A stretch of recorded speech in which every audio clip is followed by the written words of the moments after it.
Becky, do I need to lift this up? Are you have to have, you're all, it's good?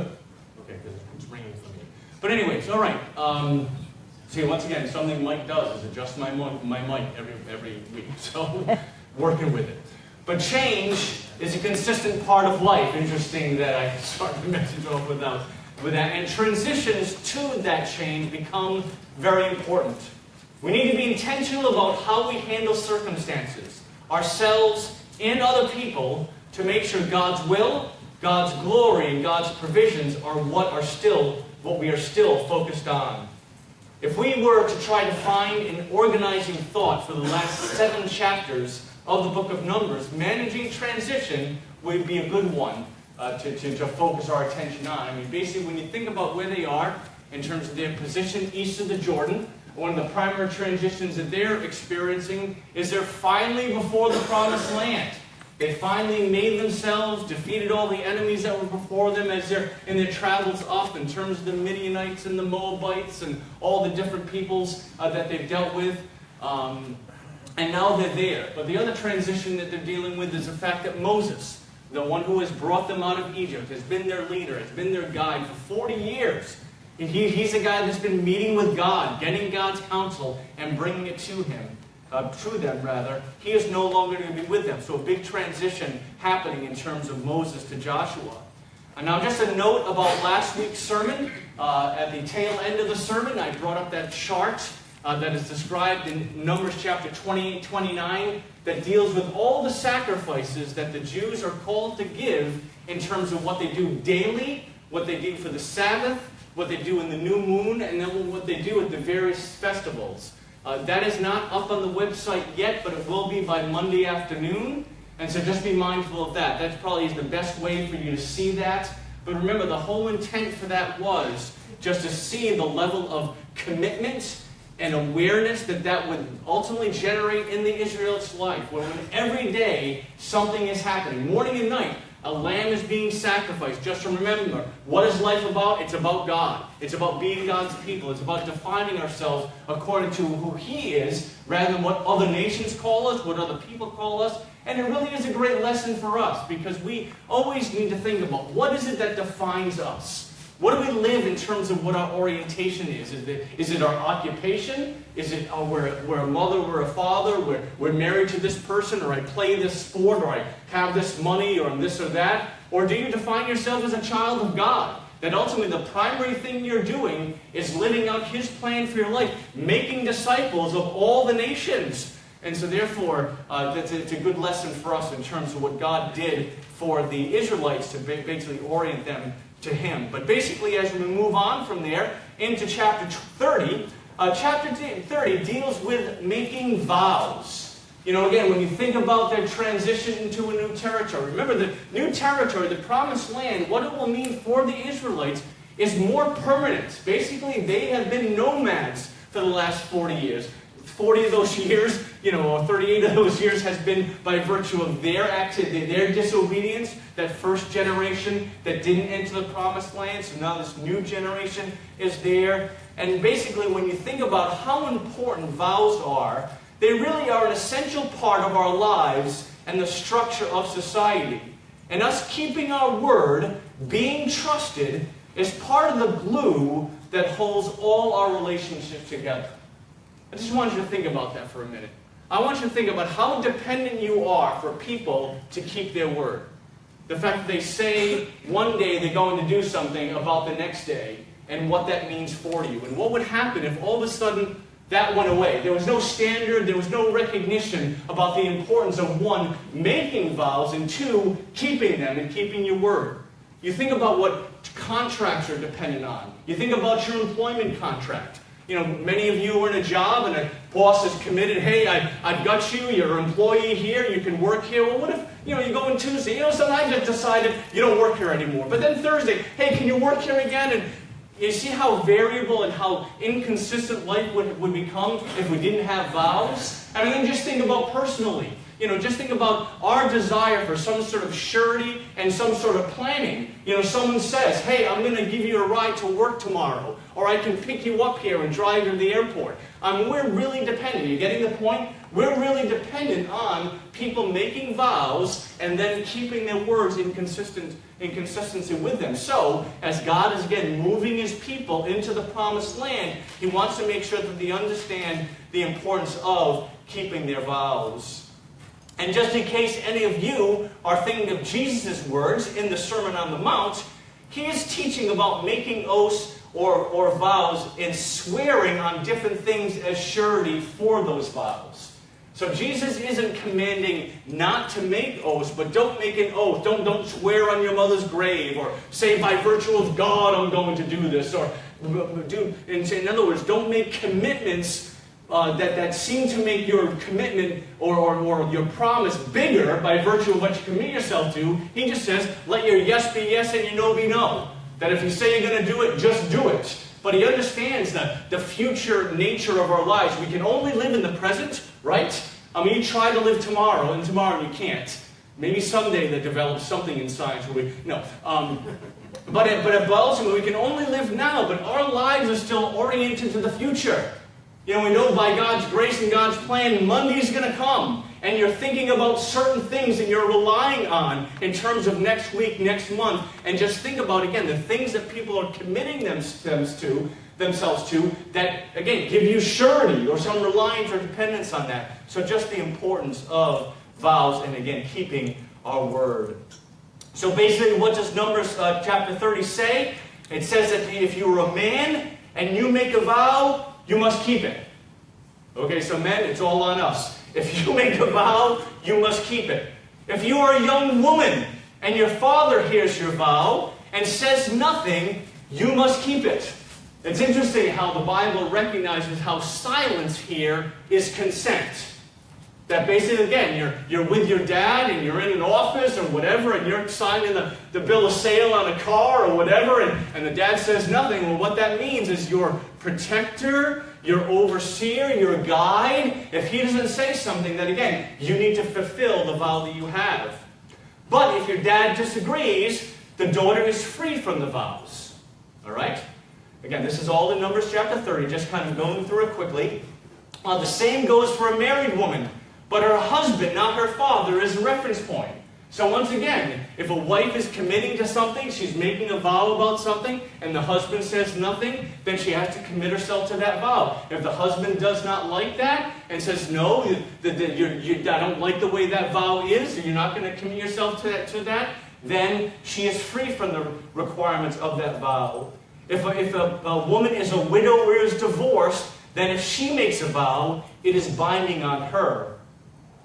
And then, so that is again the instruction that it gives. But when we think about just what Numbers 30 says about kind of giving the pragmatic logistics around vows, I want to focus more on the whole idea of us just making vows and making commitments to them and keeping our word. Because I think that's the greatest lesson to us. You know, is our word our bond? Is our yes and our no, no? Are we a trusted person? Are we saying things on a regular basis that we then fulfill? Or do we find it as a pattern in our lives where we're committing to something and then we're not doing that? And what I find with many people is that maybe the not doing it isn't so much about them being deceitful or lying or I didn't want to do that but I just said I wanted to. I think a lot of times it's about a desire to do something but then not following, not thinking about it, or not planning about it. I think it is so important for us to keep our word, but it's also important for us to count the cost. It's important for us to recognize, just what are we able to accomplish? What are we able to do? And make sure that we're not doing things beyond what we think we can. But again, keeping our word, so whatever plans can be made, or whatever plans have made, is consistent with that. I think it's also important to consider the whole idea of committing ourselves to things. I mean, some of us might look at this whole idea of vows and say to ourselves, well, really, the easiest thing to do is I'm not going to commit myself to anything. So therefore, I'm free and easy, right? I'll just live every day and let it be what it is, and I'll see what comes up, and I'll do that, so on and so forth. And I don't think that's the way you internalize it either. I think it's very important for us to commit ourselves to things, to make vows about things, to help people see that we're a trusted person. I think by definition, taking on responsibility requires us to take vows. I mean, just imagine that Diana comes up, 3 months ago, 4 months ago, hey, we need volunteers from VBS. Who can serve in these capacities? And now all of a sudden people put themselves forward and then don't show up. But really what I'm talking about now is what if no one said anything, but then on Monday everyone showed up? I mean, that's not helpful, right? I mean, you can't run an organization, you can't run a church, you can't run a family, you can't run a business without people making commitments. So maybe part of the message that God has for some of us this morning is not only just keeping our word, counting the cost so we can do the things we said we're going to do, but maybe God is asking you to make commitments.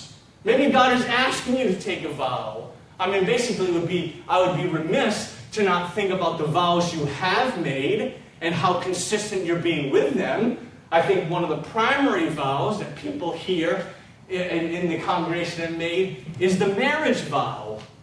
And how are you doing with that in terms of keeping your word? In terms of all those things you said when you're before the pastor, or you're before the official, or you're before God. You're saying, yes, I'm going to love and cherish her, and I'm going to respect and honor him, and sickness and health, and blah, blah, blah. Well, you know something? Sickness and health is here now. What are you doing? Now all of a sudden you see him for who he is, you see her for who he is, okay. Are you still committed to that? See, that's a vow, but how important is that vow? Again, how important it is for you to commit yourself to that. So I would ask you to think about what are the things that God is bringing before you that you don't like the answer or the solution to a passage talking about vows isn't to make vows.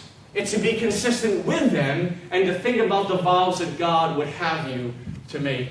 Because I think, again, the world really requires that. I think the church requires that in terms of the service that people perform and the responsibilities that we have. So now when we move into chapter 31, it really deals with the defeat of the Midianites. This battle is significant because the Midianites are being associated with the deception that Balaam suggested to lure the people of Israel into sexual indulgence and worshiping the Canaanite god Baal. And if you weren't here a few weeks ago, you have to get the tape in terms of the message that I gave in reference to that.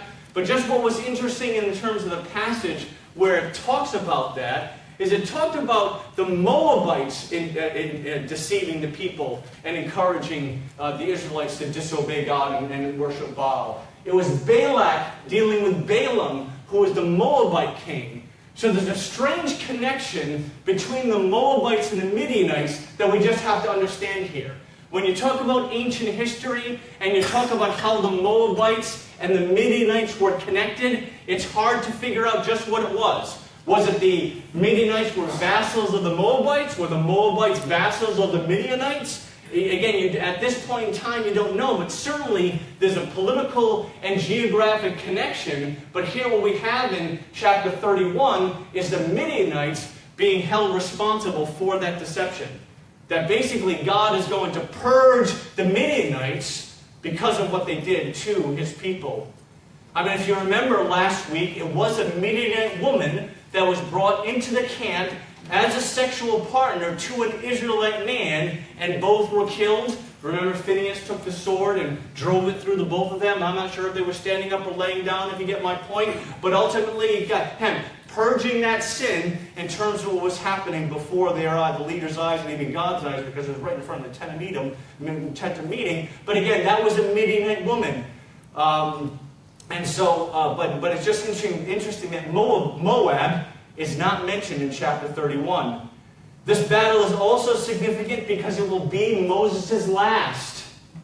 Chapter 31 starts off with God saying to Moses, you know something, Moses, I want you to defeat the Midianites, but then after that, you're going to be drawn to taken to your people. What is it? After that, you'll be gathered to your people. And it's not right after that, but this is the last battle that you'll lead the people in, and that's significant for Moses, and again, the transition that they're going through. So basically what they do is they engage in battle, they kill all the men.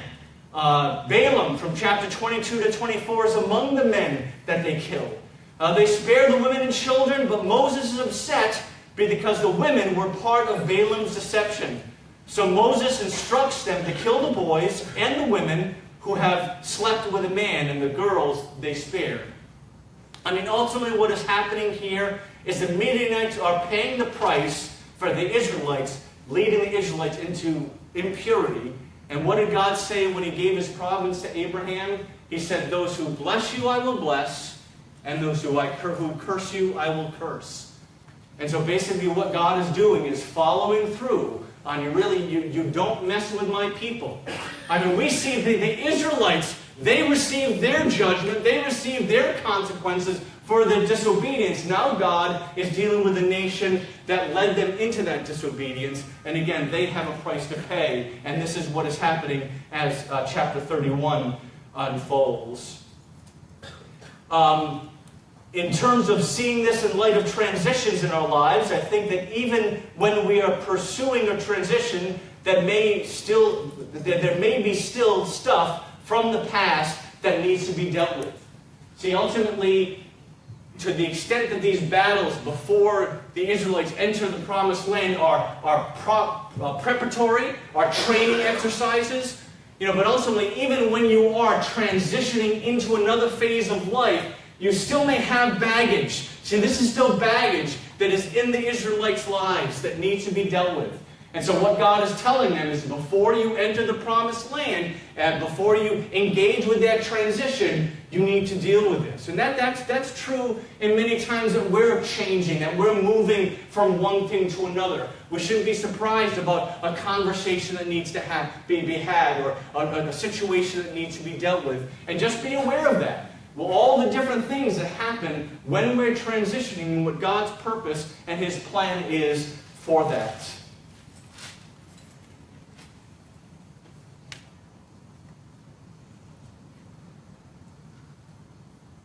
I mean, because of that, because of the fact that the whole emphasis of this battle is purification, just realize that another thing that happens in chapter 31 is the fact that all the spoils that come from the battle, they too need to be purified. There's a standard in the law that talks about anyone that is exposed to a dead body has to be purified for 7 days. Well, guess what? The guys that are in the battle, they have to be purified for 7 days. The things that they, the spoils that come, the reward that comes, the things that they overtake in terms of the Midianites were very wealthy.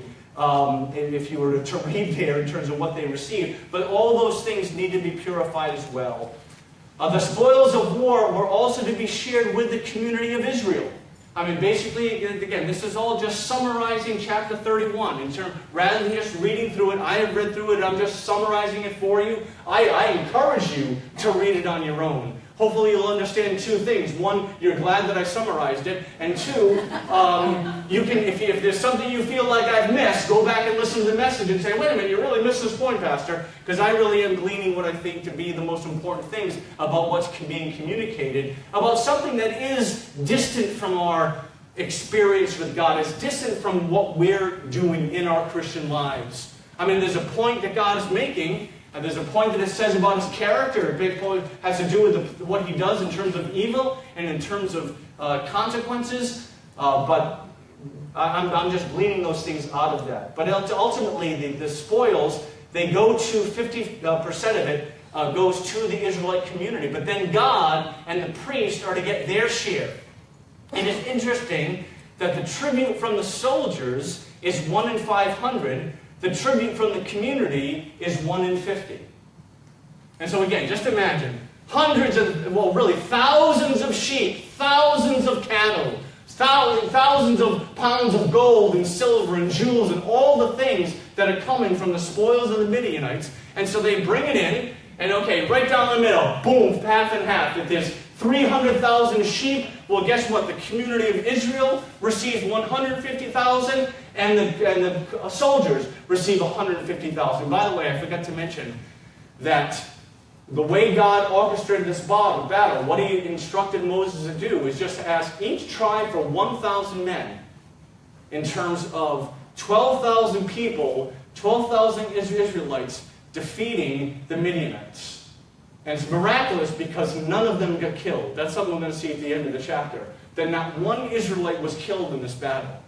Something miraculous in terms of the hand of God. But now we're describing what the word says about the spoils being distributed. And so again, it's cut down the middle between the community and the soldiers. But then, when it comes to the priest shares, because the priests are part of the community, they're part of what God would seek to be supported and receive from the bounty of the war.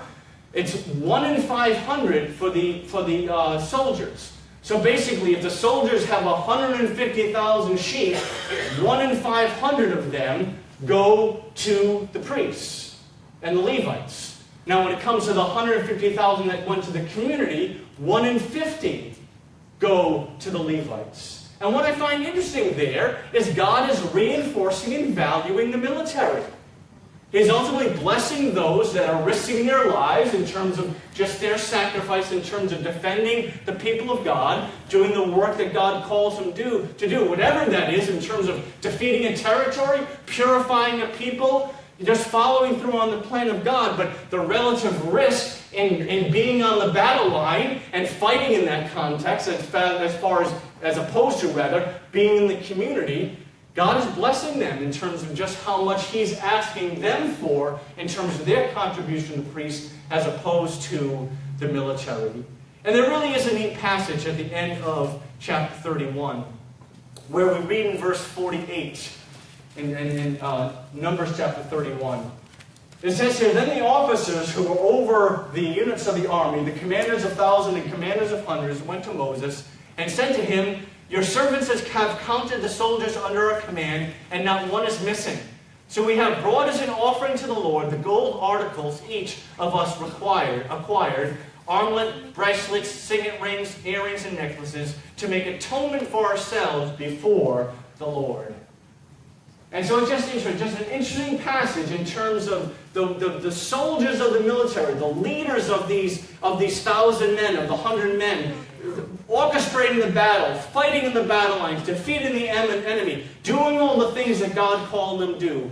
You know how rare it is for a military commander to count their people after a battle and no one died? Boy, our family, our clan, we committed 400 people. All those guys are returning.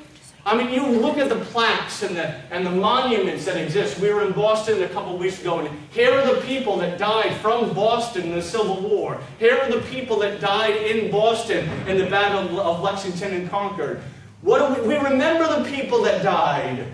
But to come back and as a military commander, no one died in this battle. All the Midianite men died, but no Israelite man died. And what the commanders are recognizing is the miracle that is, the power and the protection that God afforded them. And it really does remind us of the promise that is in the Psalms that no weapon fashioned against you will succeed ultimately. That whatever battle you're fighting, like we're not fighting Midianites, there's no territory that we're supposed to take up our swords and fight with or pick up machine guns. I'm saying as God's people, as the church. But we do have battles that we fight. We have people certainly that are in battle against us, and we just have to glean the point of reflection for us in terms of God still being the one that fights our battles. God is still the one who is our portion in our cup. He is our defender. He is our refuge in terms of where we run to. So don't worry, when you're thinking about things that you're dealing with, attacks that are being made, challenges you face, how am I going to handle this? How am I going to accomplish it? How is this going to get done? Who's going to protect me in this? Well, guess what? God is your protector. And a story like this reinforces that in terms of how God prioritizes His people, how God prioritizes His priorities. And as we are in His plan, as we're following His purposes, we're going to have God's protection in that. But it's going to come in a form that God cares about, that promotes His kingdom, that is about His glory. It's not going to be about your comfort. It's not necessarily, it will be about your safety, but it's going to be more about, again, how can you glorify God in the midst of it? How can you grow in faith, grow in character, grow in trust in God, like not worry, not be anxious, and then evangelize. I think those are the two primary things. When we're dealing with struggles, we're dealing with challenges, the two most important ways that we glorify God in that is not worry, not be afraid, and where's the witness? Those are the two things to look at in terms of what battles we're fighting, what battles or enemies are coming against us, and what do? You know something, just trust God and rest, and do what God would have you do in terms of the good, but then look for the witness, look for the opportunity to reflect the gospel of Jesus in that context. And so that's just neat that the Israelites, the commanders, are now recognizing where that protection came from, and they're giving that money back to God. It's actually interesting that they call it to make atonement for ourselves before God, because if you remember that every Israelite man over 20 was called to give, I think it was a shekel a person, was called to give that to God, give that to the priests as a recognition that their life was not their own. That's, again, another thing that was part of the law that just reminds the people of Israel, hey, it's not about you, it's about God. Your life isn't even your own. You have to pay me back for your life. That's what that atonement was. So I'm atoning for the fact that you own my life and I'm buying it back for you. Well, you know what these Israelite commanders are doing? We want to double that. We want to double down with you, God. That we want to show so much appreciation for being your people. I want to pay an extra atonement amount in terms of recognizing my dependence on you. It's just a neat picture. And I tell you, I am most excited, not that these all the chapters have, they've been really excited. You're really engaged with this, right? How many? 1 out of 5, 101. This is now going to get very practical. Chapter 32 is a wonderful chapter in terms of communication and relationship. That when you talk about transition, there are certain standards that need to be applied, certain rules that need to be put in place. Again, you need to deal with the old stuff that will bind up the transition, that will keep you from fulfilling God's plan in terms of whatever the transition is. God's going to deal with that. But the most important thing you have to recognize in transition are relationships. Is how are people being affected by that? How are what you're doing, what effect is it having on other people, and what are other people doing that are having effect on you, and making sure that is all copacetic, that everyone is on the same page. So what happens in chapter 32? Once again, I will summarize it for you, because it's just a lot of repetition. Moses says something, then these guys say something, then they say it back, the same thing Moses said. So that's the only reason why I'm summarizing this for you.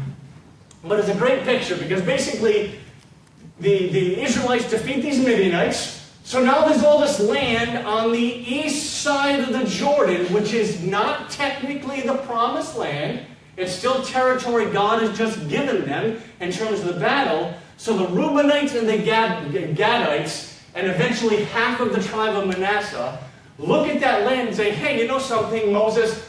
How about if we're herders, we have sheep and cattle, this is good land for grazing. How about if we stay here rather than going over into the other side and crossing the Jordan? Well, basically, this request sets Moses 40 years back, and his response is a little reactionary. I think it sheds something very important when we say really anything, but particularly communicating in transition where things are less defined. We have to understand that when we speak really anything to anyone, we are speaking into their personality, their perspective, their experiences, and their circumstances. And so we have to understand that we might have an intent in terms of what we're saying. Like these Reubenites and these Gadites, they're not trying to be evil people. They're not trying to do something wrong. But basically, Moses internalizes that as them shirking responsibility and them being disobedient before God. See, basically what Moses does is he goes back 40 years and thinks, wait a minute, this sounds like that old generation. That old generation was in the same spot we're in, and they had a chance to go in the promised land, and now you're going to be like them? You're not going to go in the promised land? Well, no. I mean, actually, look, where's the verse that he... Did I write it down? Yeah, look at what he says in 32, 14, and 15.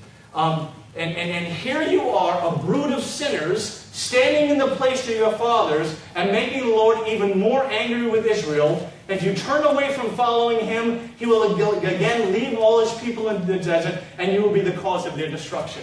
Do you see how Moses is internalized? You get what I'm saying here? But how often does that happen to you? That you have an innocent comment, you say an innocent expression, again, particularly in transition. Again, things aren't defined. We don't know where we stand. No one has any land right now. Now the Reubenites are coming up and asking with this land, how do we manage this? What has happened with so on? So again, particularly in transition, watch how people are reacting to what you say. Because, and also watch how you're reacting to how people say. Because again, there really is a shared responsibility.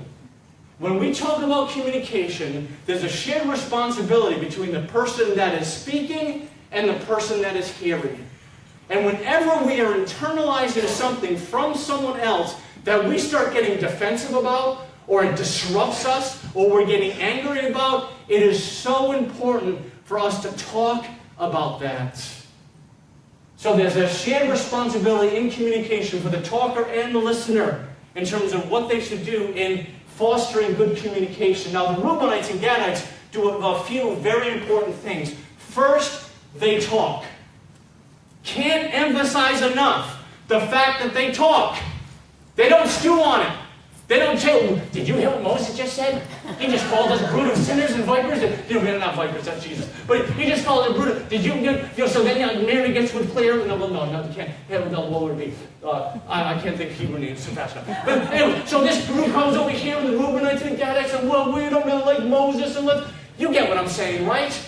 That oftentimes when we are defensive, again, when we hear someone calls us a brood of sinners, what do you do with that? The first thing to think of is, let's talk about it. Let me say something in regard. Even to say, that really upset me, you call me a brood of sinners. Second, they don't react. Ultimately, what we see from the Reubenites is rather than reacting to what Moses said, they really saw it from Moses' perspective. Like ultimately Moses, wait a minute, no, that wasn't our thought anyways, and maybe we even understand why you would say that. We would understand why that would bring you back 40 years to the conversation you were having with our grandfathers, our fathers, in terms of what Reuben did at that time. And so basically, see it from Moses' perspective and don't be reactionary. It's so important, the fact that you say something, you continue the conversation, you don't stew on it, you don't get passive-aggressive, you deal with it, and don't react. See it from the other person's perspective. Confirm that it was never your, particularly when someone misinterprets you. I mean, I found out someone this week, that someone 6 months ago misinterprets something that I've said and has it's maybe too strong, held a grudge against me for that long. And it's like, I don't even know what I said, when I said it, but how can I deal with that? If ultimately, when I say something, what I always say about myself, and maybe I can speak pastorally to everyone because I could offend anyone here, I will never assure that I'll say things right the first time, but I will repair it and say it right the second time or maybe a third time. And so never hesitate. If I do or say anything that offends you or just disappoints you, or that you walk away from an interaction with negative thoughts about me, really of anyone, but I'm just talking about me right now, that you make sure you deal with it. And what I would want to be as a pastor is someone who is vulnerable and available for that. I would want to project to you the fact that I would be willing to have any conversation with you, and I promise you that I will be looking for the log in my eye rather than a speck of dust in your eye. And so just realize that. But how important it is for us when really we're dealing with anyone, when we're now, Moses has said, the Reubenites has said something, Moses has reacted. Now, how important is the Reubenites not to throw gas on the fire? Oh yeah, we're a brood of sinners, well you're a lousy leader. You really never were close to God. I really never did like you, Moses.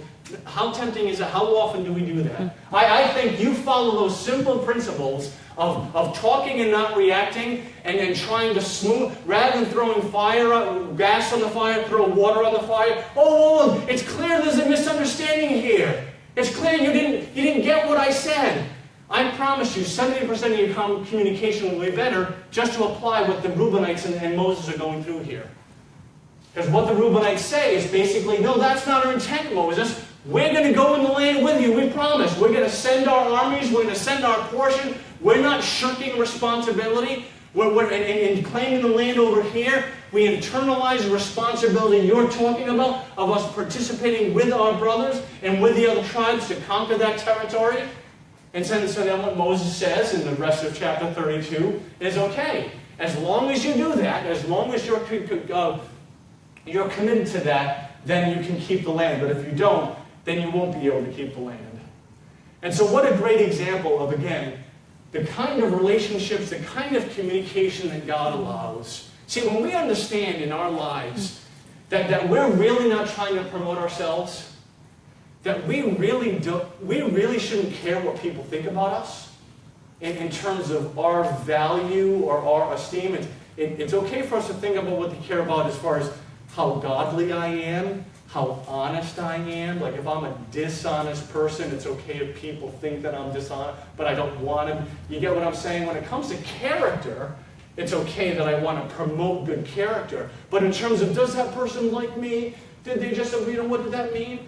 That when we recognize that our lives are not about us, that's the power with which we enter communication like this. So therefore, when someone says something that I want to react to, I don't need to think about myself. I don't need to think about protecting myself. I don't need to think about defending myself or making sure I'm right. You know something, the most important thing that's happening here is the relationship I have with this person. And this person that I'm a friend with, I love, whatever, is angry at me or has been offended by what I said. So what do I need to say to smooth the conversation, to make the communication better? And ultimately, that's a great lesson from the book of Numbers, just in terms of how the Reubenites and the Gadites. But the point I was making, and that is it's really who God is that makes that possible. That when we're oriented to the other, to the higher, to the holy, to the divine, then it should make a radical difference in terms of how we engage with other people, because they matter more than us. And the relationship matters more than the thing that we're talking about. And those are the priorities that ultimately God has. Amen? So let's bow and let's pray. Father, we do thank you for what we learn from the book of Numbers. Even quickly, just assessing and thinking about our vows and how consistent are we with our word? How willing are we to commit ourselves to the things of God and to the things of family and work, because that's just an important part. And then being people of our word and following through.